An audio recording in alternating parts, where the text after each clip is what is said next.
Hey guys, तो ये video मुझे सजेस्ट हुआ मेरे वॉल पे। Chhatrapati Sambhaji Maharaj versus Aurangzeb AI generated video है। ये पूरी स्टोरी है, मुझे ऐसा फील हो रहा है थंबनेल देख के ही। सो बाय इंडोसागा। अगर आपको कोई भी इश्यूज हो गए वीडियो से रिलेटेड, आप मुझे मेल कर सकते हो। मैं ये वीडियो को डिलीट कर दूंगी, कॉपीराइट वाले इश्यूज अगर कुछ होंगे तो। So before I start, hello I am Monali Nayko, welcome to my channel Nakhre Wali Mona. और अगर आपने मुझे अभी तक सब्सक्राइब नहीं किया होगा तो please to subscribe my channel. So let's go. इस वीडियो में हम देखेंगे कि कैसे औरंगजेब ने क्रूरता की सारी हदें पार कर दी और छत्रपति संभाजी महाराज की जुबान और आंखें बेरहमी से निकाल दी। और आखिर संभाजी महाराज के पकड़े जाने की असली वजह क्या थी? देखिए इस दर्दनाक और रोंगटे खड़े कर देने वाले ऐतिहासिक अध्याय का चौंकाने वाला सच। औरंगजेब का ध्यान अपने सबसे बड़े दुश्मन छत्रपति शिवाजी महाराज के बेटे छत्रपति संभाजी पर था। औरंगजेब छत्रपति संभाजी महाराज को पकड़कर भयंकर यातनाएं देना चाहता था। औरंगजेब बीजापुर पहुंचा और दरबार लगाया। औरंगजेब ने धन का इस्तेमाल करके छोटे मराठा राज्यों को अपनी तरफ कर लिया। अब जीत बहादुरी से नहीं बल्कि सोची समझी तरकीबों से हासिल की जानी थी। इसका प्रभाव यह हुआ कि मराठा बिखर गए और अपने भविष्य को लेकर अनिश्चित हो गए। अब औरंगजेब ने छत्रपति संभाजी महाराज को पकड़ने की योजना पर काम करना शुरू किया। उसने चेतावनी दी कि छत्रपति संभाजी महाराज, जो रायगढ़, राजगढ़ और पन्हाला जैसे किलों के बीच लगातार स्थान बदलते रहते हैं, उन्हें केवल मैदानी इलाकों में पकड़ा जा सकता है। उसने छत्रपति संभाजी महाराज के परिवार, विशेष रूप से शिर्के खानदान के साथ छत्रपति संभाजी को पकड़ने की योजना बनाई।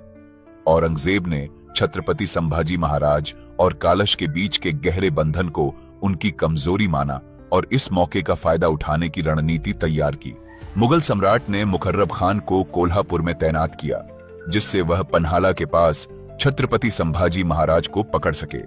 साथ ही मुगल बेस को अहमदनगर शिफ्ट करने की योजना बनाई गई। दूसरी ओर छत्रपति संभाजी महाराज येसुबाई, राम राजा और अन्य सलाहकारों के साथ स्थिति पर गंभीर चर्चा कर रहे थे। मुगलों ने कई अहम ठिकानों पर कब्जा कर लिया था और उनकी सेनाएं रायगढ़ की पहाड़ियों तक पहुंच चुकी थीं। उधर छत्रपति संभाजी महाराज अपनी रणनीति बना रहे थे। छत्रपति संभाजी महाराज ने कालशजी को पुर्तगालियों और अंग्रेजों से बातचीत के लिए भेजा था, लेकिन उन्हें वहां से कोई मदद नहीं मिली। इस स्थिति में छत्रपति संभाजी महाराज ने निर्णय लिया कि वह 100 घुड़सवारों के साथ पन्हाला जाएंगे। उन्हें पता था कि बड़ी सेना ले जाने से मुगलों का ध्यान आकर्षित होगा, जिससे उनकी योजना विफल हो सकती थी।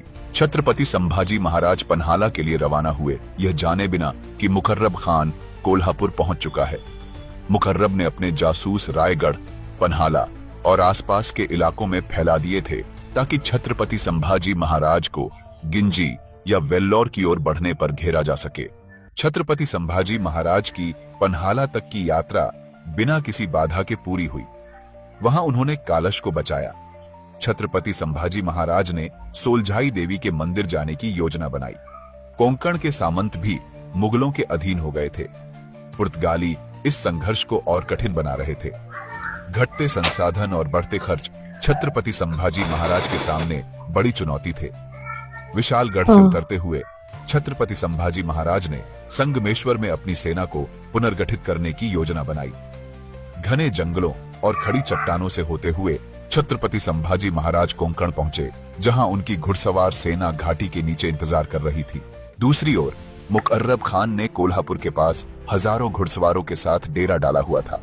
मुकर्रब खान ने अपने जासूसों को तुरंत रिपोर्ट देने का आदेश दिया। उसने 2000 तेज तर्रार घुड़सवारों का चयन किया, जो पहाड़ी युद्ध में माहिर थे।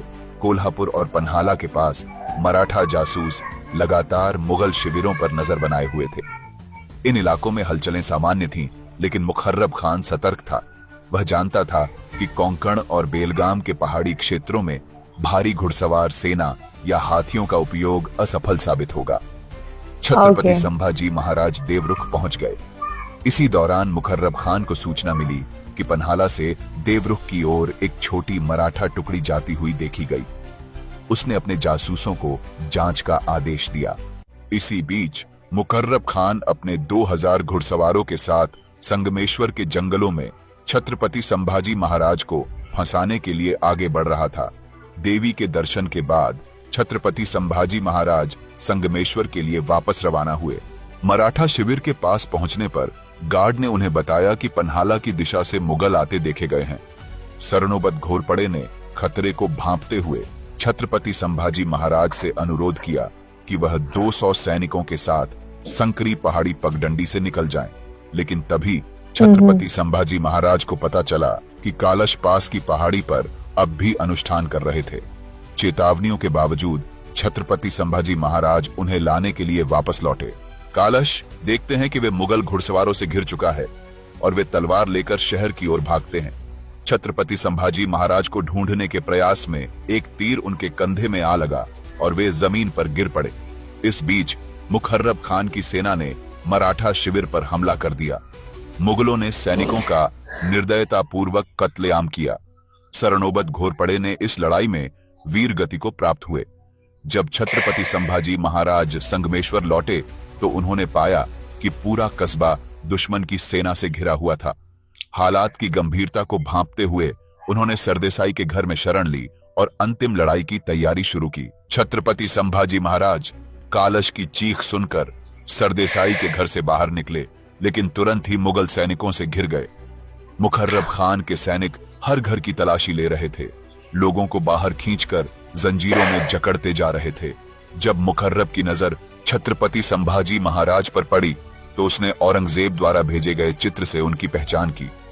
घायल और जंजीरों में जकड़े हुए कालश को भी मुखर्रब के सामने लाया गया। मुखर्रब ने उन्हें छत्रपति संभाजी महाराज के करीबी साथी के रूप में पहचान लिया। छत्रपति संभाजी महाराज और कालश सहित सभी कैदियों को भारी जंजीरों से बांधा गया। उनके मुंह बंद कर दिए गए और उन्हें घोड़ों पर लाद दिया गया। मुखर्रब उन्हें घने जंगलों से ले गया ताकि मराठा सेना को कोई चेतावनी न मिले। उधर औरंगजेब छत्रपति संभाजी महाराज के आगमन की तैयारी कर रहा था। जब कैदियों को किले में लाया गया तो उनकी गरिमा छीन ली गई। छत्रपति संभाजी महाराज और कालश को मसखरे जैसे कपड़े पहनाए गए। उनके सिर पर घुंघरू लगी टोपी और गले में गाय की घंटियां बांध दी गईं। छत्रपति संभाजी महाराज के हाथों को लकड़ी के तख्ते से बांधा गया जो उनके कंधों के ऊपर रखा गया था। इसके बाद कैदियों को ऊंटों पर बिठाकर गलियों में परेड कराया गया। उनके चारों ओर मुगल सैनिक और दर्शक चीखते चिल्लाते और अपमानजनक बातें कर रहे थे। ढोल और गालियों की गूंज के बीच भी छत्रपति संभाजी महाराज और कालश शांत और अडिग बने रहे। उनकी आंखों में न तो शर्म थी न हार का भाव। यह क्रूर परेड बहादुरगढ़ किले के दीवान-ए-आम में समाप्त हुई। खून से सने और जंजीरों में जकड़े हुए छत्रपति संभाजी महाराज और कालश को विशाल कक्ष में लाया गया। वहां औरंगजेब उनका इंतजार कर रहा था। कैदियों की जंजीरें पॉलिशड फर्श पर खनक रही थीं, उनके पीछे खून की लकीरें छोड़ रही थी। यह क्षण मराठा इतिहास के सबसे काले अध्यायों में से एक बन गया, जहां अपमान का नंगा नाच हुआ।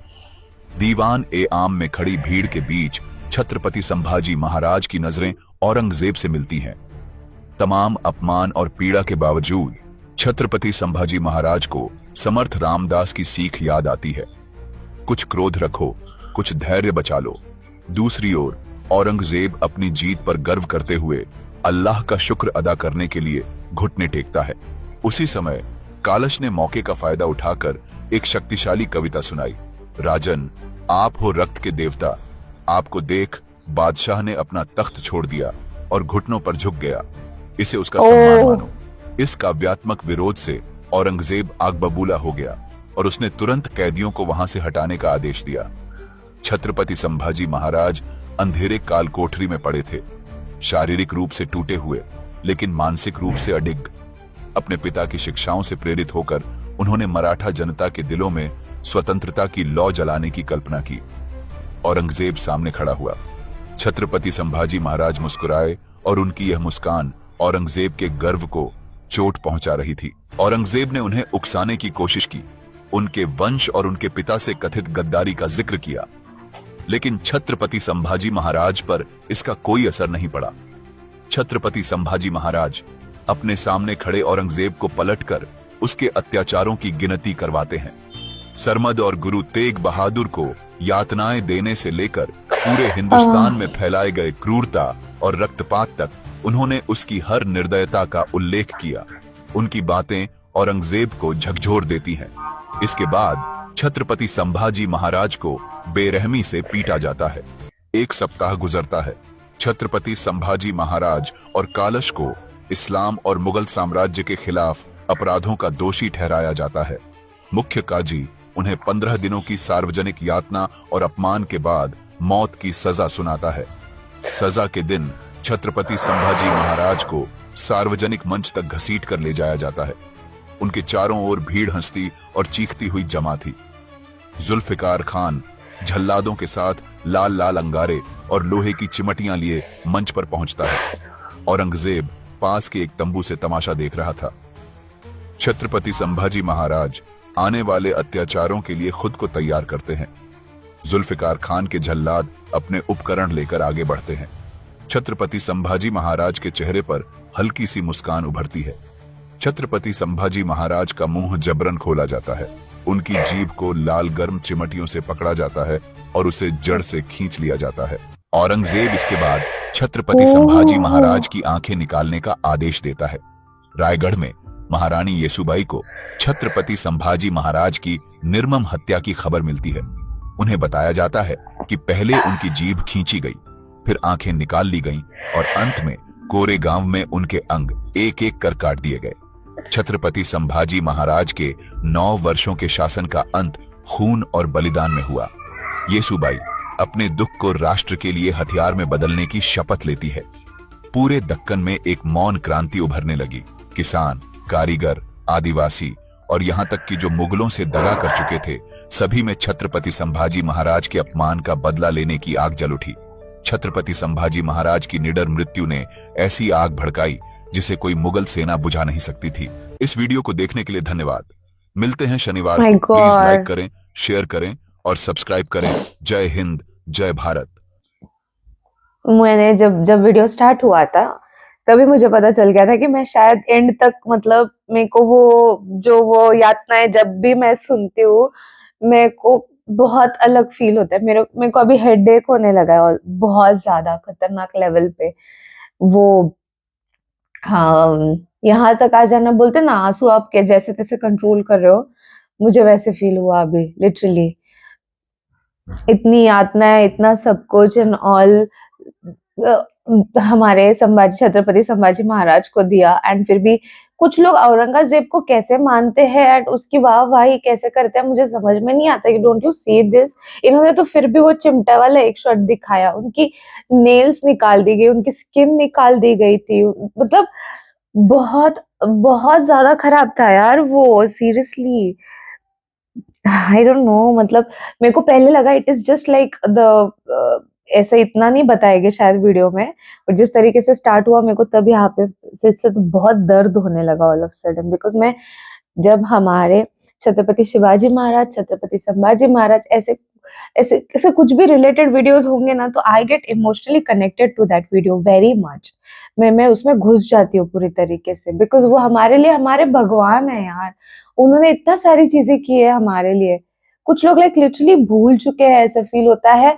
And that is the reason मैं इस टॉपिक के साथ बार बार आती हूँ, वीडियो बनाती हूँ, सो दैट हम लोगों ने याद रखना चाहिए ये सारी बातें, ओके? ये हमारे लिए था। Oh my God, seriously guys, आप और भी ऐसे वीडियोस देखना चाहते हो तो मुझे कमेंट सेक्शन में नीचे जरूर बताना है। था मेरा रिएक्शन, जितना हो सके लाइक कमेंट शेयर से भर दो गाइज। हो सके तो सुपर थैंक्स भी देना, मेरे चैनल के ग्रोथ के लिए हेल्प हो जाती है। बाकी परत मिळालेचा